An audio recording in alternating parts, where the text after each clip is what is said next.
네. 경기도 부천시을 국회의원 김기표입니다.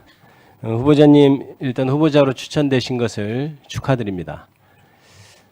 저희가 인사청문회를 저도 여러 번 해봅니다만은 보통의 후보자님들 답변이 조금 예민한 부분에 있어서는 답변을 회피하거나 두루뭉술하다고 표현하죠. 그런 식으로 답변을 하는 경우가 많습니다. 근데 제가 인사청문회를 하면서 느낀 것은 그것은 대단히 부적절한 답변 태도다 이렇게 생각합니다. 특히 헌법재판관은 최종적으로 어떠한 행위가 혹은 어떠한 법률이 헌법 체제에 맞는 것이냐를 최종적으로 판단하는 아주 엄중한 자리입니다. 그래서 실제로 이렇게 인사청문회를 하면서 검증을 할 때는 후보자님들이 정확히 말씀을 해주셔야 우리 본 위원들이 냉정하게 판단할 수 있다 이런 생각이 듭니다. 답변을 구체적으로 해주실 수 있으시겠죠?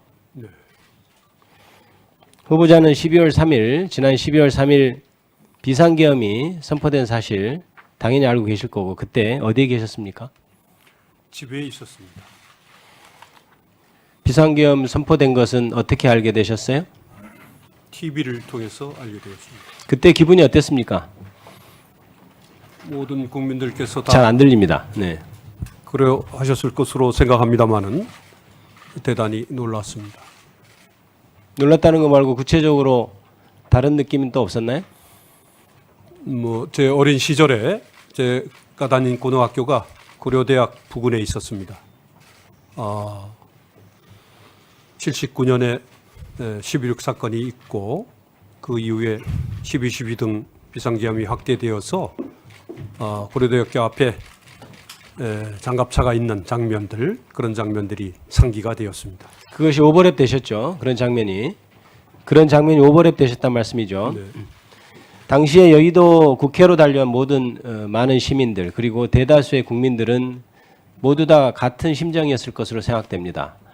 우리가 역사에서 아픈 기억이었던 광주 민주항쟁부터 그 이전 내 아픈 역사를 같이 오버랩 됐을 거라고 생각합니다. 저도 마찬가지였으니까요. 이게 정상적인 상황이라고 생각되셨나요? 대단히 놀랐다는 말씀을 올립니다. 계엄법 제2조 2항은 비상계엄에 대해서 대통령이 전시, 사변 또는 이에 준하는 국가 비상상태 시 적과 교전 상태에 있거나 사회질서가 극도로 교란되어 행정 및 사법 기능의 수행이 현저히 곤란한 경우에 선포할 수 있도록 되어 있는 거 알고 계시죠? 네. 그때 당시 이러한 요건이 충족되었다고 생각하셨나요? 당시 비상계엄의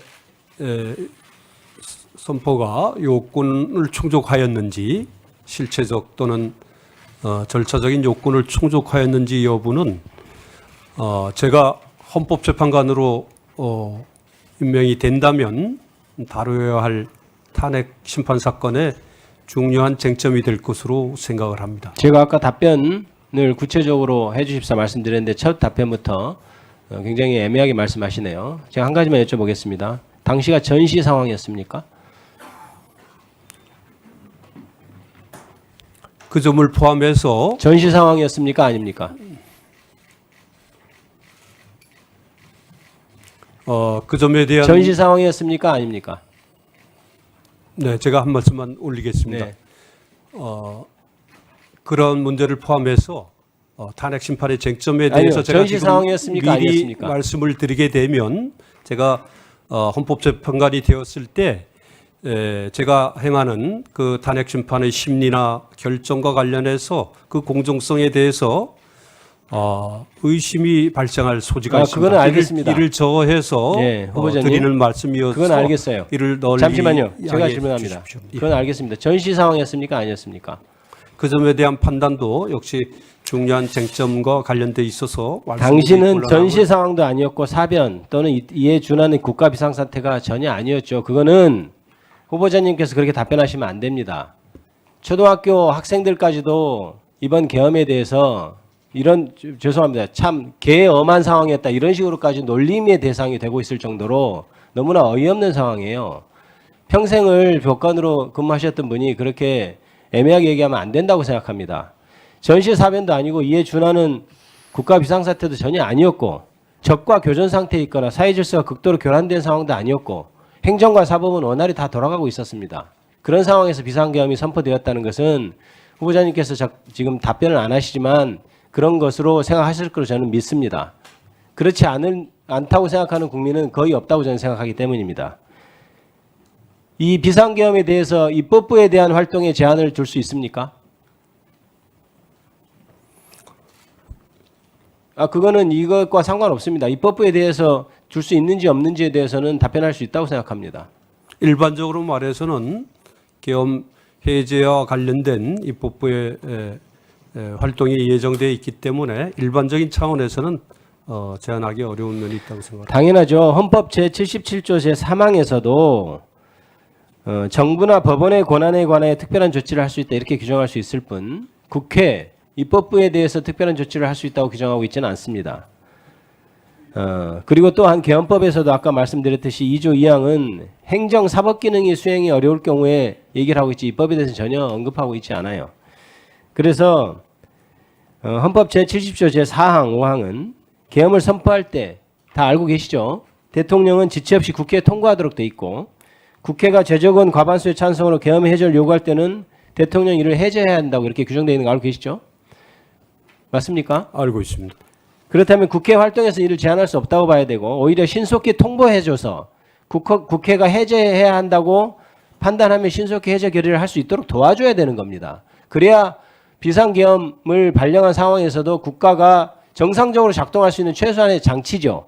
그런데도 불구하고 그때 당시 어떻게 했습니까? 국회에 누가 들어왔습니까? 누가 들어왔죠? 군인들이 들어왔던 것으로 알고 있습니다. 군인들이 들어온 것이 이런 국회 해제 요구 1분 다 드리세요. 국회에 통과하도록 돼 있고 국회가 최종적으로 비상계엄을 통제할 수 있는 즉 해제 요구를 할 수 있는 그런 것을 보장했다고 보십니까?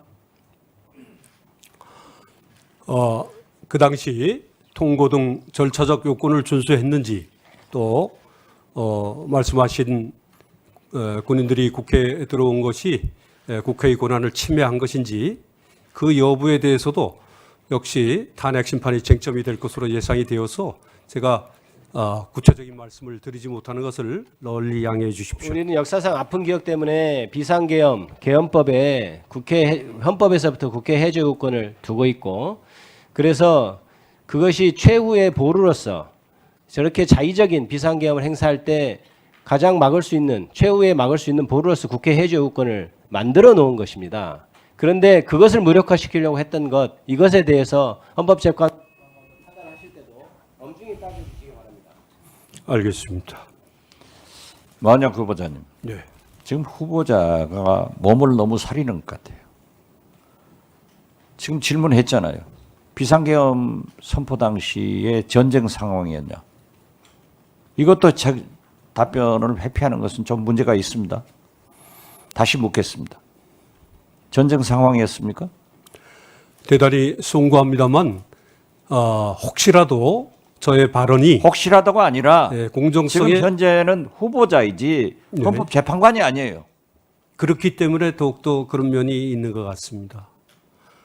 그러나 저의 발언이 혹시라도 탄핵 5,200만 국민이 알고 전 세계 민주시민들이 아는 비상계엄 선포 당시 전쟁이었냐 아니었냐 이것도 무슨 헌법재판관이 설사됐다 하더라도 국회에서 국민의 대표가 질문하면 답변할 수 있지 않습니까?